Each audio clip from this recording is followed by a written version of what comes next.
How does kitchen furniture affect sound insulation? I'm going to show you an example here. There's two apartments with two kitchens and they're next to each other like this. And in this project, we had to change the wall that we were originally intending to use here to another wall which had somewhat worse sound insulation properties. And if this would have been, for instance, a bedroom to bedroom case where you don't have anything on the walls, I would have advised against it. However, in this case, we've got kitchen furniture here and here. And what that means is that sound that's produced in this room is going to have a harder time to excite this side of the wall.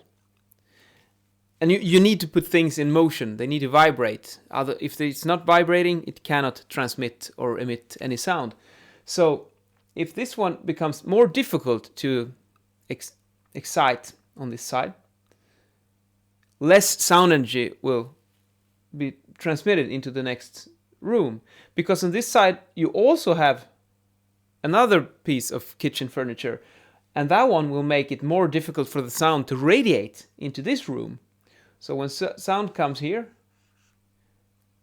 the kitchen cupboards and the sink and all this stuff, it's actually quite a small piece of the original wall that is acoustically exposed to this side of the room. And thus it's more difficult to excite this wall. And there's a lot of stuff going on with cupboards and sinks and furniture here. So it's going to be more difficult to radiate sound on this side. And the same, it goes in both directions, of course. If you can hear your neighbor will be able to hear you too. It's like when you have current in an electrical cable, it doesn't have a direction, it goes both ways.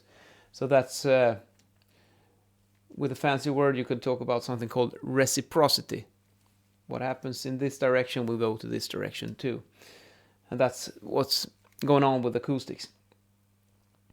And I've actually done some measurement on this in a field test last year. I tested in an early stage where we had only the naked wall. And then I came back at a later stage in the production process of the building, construction process, where the kitchen furniture was installed. And I measured a couple of dBs better sound insulation in the horizontal direction. And this is good to know. It's good to know. You can sometimes have a similar effect if you have a bedroom with big closets. If there's closets that covers the whole wall, maybe from floor to ceiling, then you could get a little bit of extra sound insulation because of those, especially if you fill them with clothes. Speaking of clothes, today in this video I'm wearing a really old shirt which I found in the deepest recesses of my closet. I haven't worn this one in years, but I thought, what I'm going to wear today? And then, wait a minute, this old shirt. Let's try it and see what we can do. So I paired it with a gray, whitish pair of jeans, black belt, blue jacket, navy blue.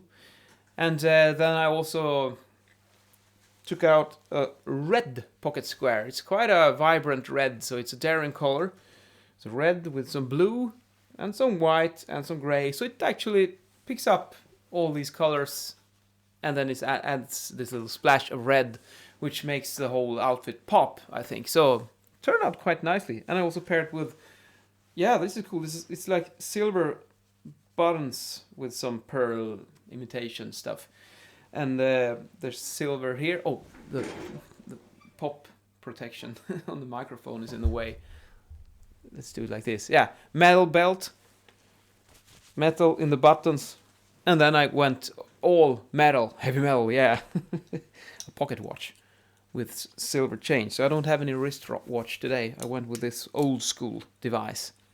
Pretty cool. I think it looks quite cool with the pocket watches. You put them in this little pocket watch pocket, which most jeans have still today, even though I'm pretty lonely guy using the pocket watches in 2021, but I really like them. They're cool, they're mechanical, and for an engineer, that's 2 thumbs up. See you later. Have a nice day.